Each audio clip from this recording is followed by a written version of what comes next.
بسم اللہ الرحمن الرحیم رب اشرح لی صدری ویسر لی امری واحلل عقدۃ من لسانی یفقہوا قولی۔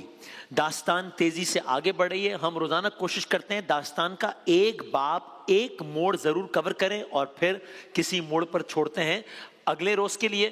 اگر آپ یہ سوچ رہے ہوں کہ داستان ابراہیم علیہ السلام کا آغاز ہوا تھا، کہا تو تھا کہ داستان محمد صلی اللہ علیہ وآلہ وسلم ہوگی، تو وہ ربط کہاں کیسے ملے گا؟ تو اس کا جواب بھی آپ کو آج کے قصے میں مل جائے گا۔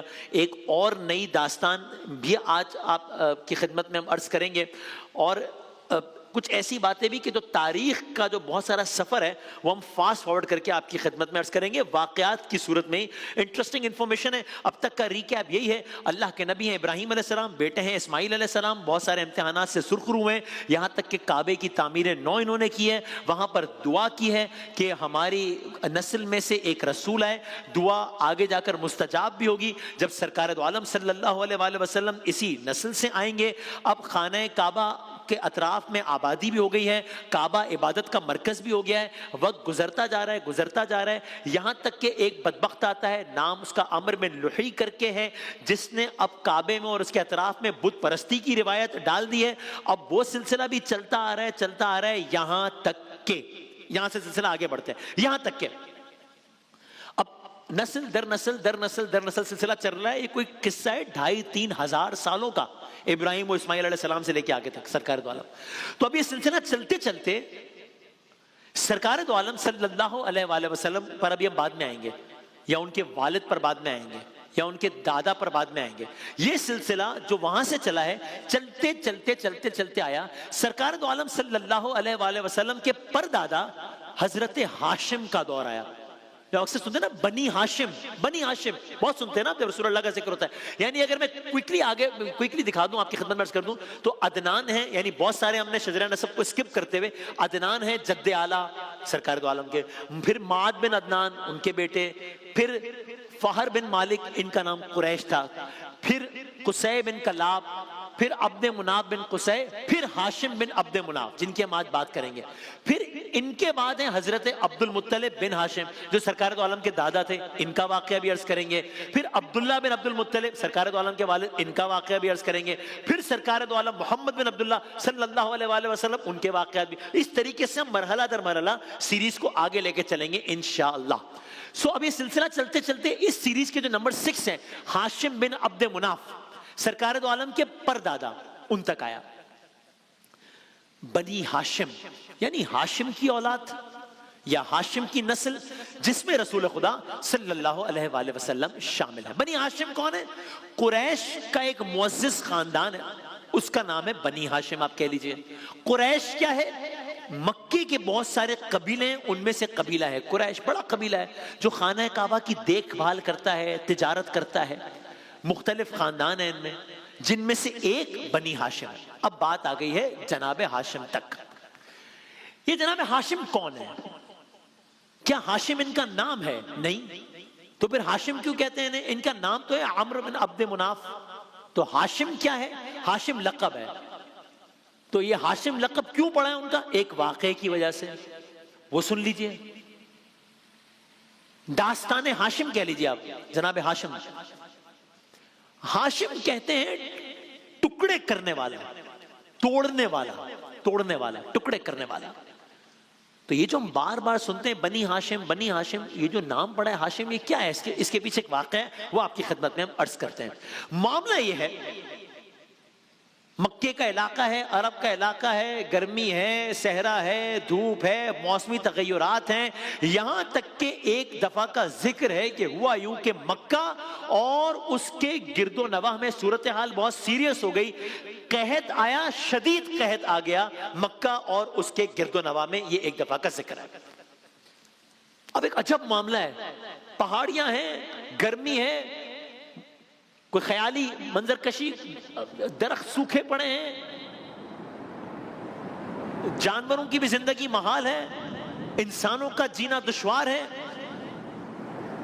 اب ایک عجب عالم ہوگا نا، صحرا کی تپتی دھوپ، بھوک پیاس کا عالم۔ ایک تو ویسے ہی صحرائی علاقہ، آج بھی جو لوگ گرمی کے دنوں میں جاتے ہیں عمرے وغیرہ پر، انہیں اندازہ ہے کہ کس طرح کی شدت پیاس سے انسان بلبلا اٹھتا ہے، اگر کچھ وقت پانی میسر نہ ہو کیا عالم ہوتا ہے۔ اس زمانے کی گرمی، اور ظاہر ہے آج کل کے زمانے کی طرح ایئر کنڈیشن تو نہیں ہے، پنکھے تو نہیں ہے، روم کولرز تو نہیں ہے. سو معاملہ یہ ہوا کہ مکہ شہر اور اس کے اطراف میں عجب عالم ہے، قحط ہے، دھوپ کی شدت ہے، بارش نہیں ہے، بارش کا نام و نشان نہیں ہے، ہریالی کا کوئی امکان نہیں ہے. اب ابتداً تو لوگوں نے کچھ دن گزار لیے ہوں گے کہ چلو ایک کلائمیٹ چینج ہے، ویدر چینج ہے، موسمی تغیرات ہے، ٹھیک ہے. لیکن جب ایک دن گزرا، 2 دن گزرے، تو اب لوگوں کو ذرا صورتحال کی سنگینی کا احساس ہو رہا ہے کہ یہ تو معاملہ اب کی دفعہ کچھ ان یوزول سا لگ رہا ہے. اب جب اسی انداز سے کچھ وقت گزر گیا تو نئے مسائل جنم لینے لگے. اس سے پہلے تو معاملہ دھوپ گرمی کا تھا، اب معاملہ بھوک کا ہے. ہو سکتا ہے ابتدائی کچھ لمحات یا دنوں لوگوں نے اس پہ بھی گزارا کیا ہو کہ چلو کچھ دنوں کی بات ہے، موسم ٹھیک ہو جائے گا، صحیح ہے. لیکن اب وقت گزرتے گزرتے اب بھوک کی وجہ سے لوگوں کی حالت خراب ہونا شروع ہوئی. یعنی اب مکے اور اس کے اطراف کے علاقے کی سب سے بڑی خبر یہ ہے کہ ٹریجڈی ہو گئی ہے، ایک پرابلم ہو گیا ہے. اور اگین یہ آج کل کا زمانہ تو نہیں ہے نا کہ جہاں بریکنگ نیوز چلے، دنیا کے دوسرے ممالک سے ہیلی کاپٹرز پہنچ جائیں، تو نہیں ہے نا. تو ابھی ایک ٹریجڈی ہو گئی ہے. بھوک بنیادی ضرورت، ایک ہیومینیٹیرین کرائسس جنم لے رہا ہے اس علاقے میں. ہم تو جناب ہاشم کی بات کر رہے تھے. یہ کیا ہوا؟ ایسے میں جب یہ ساری صورتحال تھی، ایسے میں قبیلہ قریش کے سردار ہیں، نام ہے جناب ہاشم، انہوں نے ایک فیصلہ کیا. قبیلہ قریش کے سردار جناب ہاشم نے فیصلہ کیا اپنی قوم کو اس مشکل سے نکالوں گا. کیا مطلب؟ کیسے کریں گے کام؟ آپ نے اس زمانے میں ان حالات میں اپنے سامان تجارت سے لوگوں کے لیے بڑی تعداد میں غذا کا بندوبست کرنے کا فیصلہ کیا کہ میں کچھ کروں گا اس صورتحال میں. سوچئے عام حالات میں کوئی شخص ایک وقت کا بھوکا ہو اور اسے کھانا کھلایا جائے تو اس کی کتنی فضیلت بیان کی جاتی ہے نا کہ بڑا کام کیا، بھوکے کو کھانا کھلایا، ایک بھوکے کو کھانا کھلایا. یہاں کیا عالم ہے؟ یہاں قحط کے حال میں ایک شخص کسی ایک انسان کو نہیں بلکہ سینکڑوں لوگوں کے لیے کھانے کا بندوبست کر رہا ہے. تو اس وقت اس عالم میں انہوں نے لوگوں کے لیے ان حالات میں ایک روایتی عربی کھانا، سرید کر کے کہتے ہیں کچھ، روایتی عربی ڈش، شوربہ کہنے روٹیوں کا، سم تھنگ لائک دیٹ.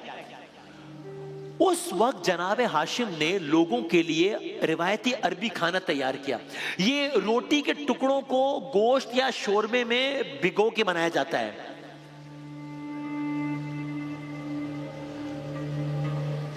تو بتایا جاتا ہے کہ جناب ہاشم سردار ہونے کے باوجود اپنی ہاتھوں سے روٹی کو ٹکڑے کرتے اور لوگوں کے لیے کھانے کا انتظام کرتے ہیں. یعنی بات سوچئے کہ کیا منظر ہوگا. بھوک کی شدت ہے، پیاس کا عالم ہے، گرمی کی شدت ہے، صحرا کی حرارت ہے، اپنی سفید پوشی کا بھرم رکھنا ہے مگر دم میں دم بھی رکھنا ہے اور اس کے لیے غذا بھی چاہیے. ایسے میں ایک اللہ کا بندہ جسے اللہ نے بہت نوازا ہے، وہ اپنا عہدہ، اپنا منصب، اپنا اسٹیٹس بھول کر اپنی فکر نہیں کر رہا، صرف اپنے قبیلے کی بھی فکر نہیں کر رہا بلکہ لوگوں کے پیٹ بھرنے میں لگا ہوا ہے. خود اپنے ہاتھوں سے لوگوں کو کھانا کھلا رہا ہے. آپ نے یہ انتظام صرف قریش کے لوگوں بلکہ صرف قریش کے لوگوں کے لیے نہیں کیا، دیگر قبائل کے لوگوں کے لیے بھی کیا. آپ کی یہ سخاوت اس وقت کے عرب معاشرے میں بے مثال تھی کیونکہ لوگ عام طور پر اپنی دولت اپنی حد تک محدود رکھتے تھے.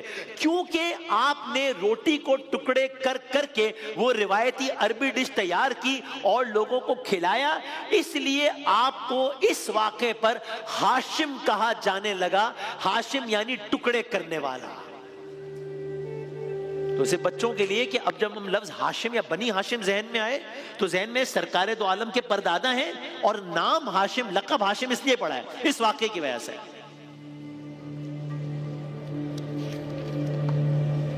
سو اب آپ کے ذہن میں ہے نا، ہم حضرت ابراہیم سے ہم نے آغاز کیا، یکم رمضان کو آج 12 رمضان ہے.